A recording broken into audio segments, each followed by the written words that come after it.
పాకిస్తాన్ దాడులపై ఎలా స్పందించాలి అనే విషయంలో సైన్యానికి ఫ్రీ హ్యాండ్ ఇచ్చారు ప్రధాని మోడీ. ఎలాంటి జవాబివ్వాలో సైన్యానికి పూర్తి స్వేచ్ఛ ఇచ్చిన ప్రధాని టార్గెట్, టైమింగ్ సైన్యమే నిర్ణయించుకోవాలని అన్నారు. తన నివాసంలో రక్షణ మంత్రి రాజ్నాథ్ సింగ్, సిడిఎస్ అనిల్ చౌహాన్, త్రివిధ దళాధిపతులు, జాతీయ భద్రతా సలహాదారు అజిత్ దోవల్తో సమావేశమైన ప్రధాని మన సైన్యంపై పూర్తి నమ్మకం ఉందని చెప్పారు. ఉగ్రవాదులు, పాకిస్తాన్ చర్యలకు ఏ విధంగా స్పందించాలి అనే విషయంలో బలగాలకు పూర్తి స్వేచ్ఛ ఉంటుందని అన్నారు. దాదాపు గంటన్నరకు పైగా సమావేశమైన ప్రధాని భద్రతా సన్నద్ధపై చర్చించారు.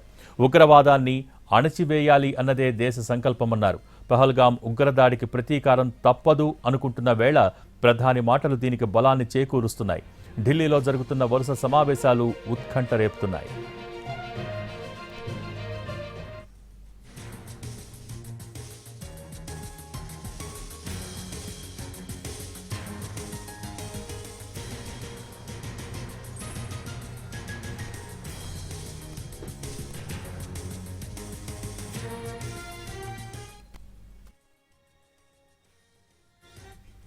పాకిస్తాన్ దాడులపై ఎలా స్పందించాలి అనే విషయంలో సైన్యానికి ఫ్రీ హ్యాండ్ ఇచ్చారు ప్రధాని మోడీ. ఎలాంటి జవాబివ్వాలో సైన్యానికి పూర్తి స్వేచ్ఛ ఇచ్చిన ప్రధాని టార్గెట్, టైమింగ్ సైన్యమే నిర్ణయించుకోవాలని అన్నారు.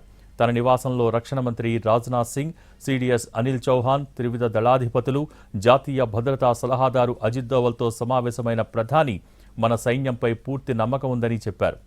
ఉగ్రవాదులు, పాకిస్తాన్ చర్యలకు ఏ విధంగా స్పందించాలి అనే విషయంలో బలగాలకు పూర్తి స్వేచ్ఛ ఉంటుందని అన్నారు. దాదాపు గంటన్నరకు పైగా సమావేశమైన ప్రధాని భద్రతా సన్నద్ధతపై చర్చించారు. ఉగ్రవాదాన్ని అణిచివేయాలి అన్నదే దేశ సంకల్పమని అన్నారు. పహల్గాం ఉగ్రదాడికి ప్రతీకారం తప్పదు అనుకుంటున్న వేళ ప్రధాని మాటలు దీనికి బలాన్ని చేకూరుస్తున్నాయి. ఢిల్లీలో జరుగుతున్న వరుస సమావేశాలు ఉత్కంఠ రేపుతున్నాయి.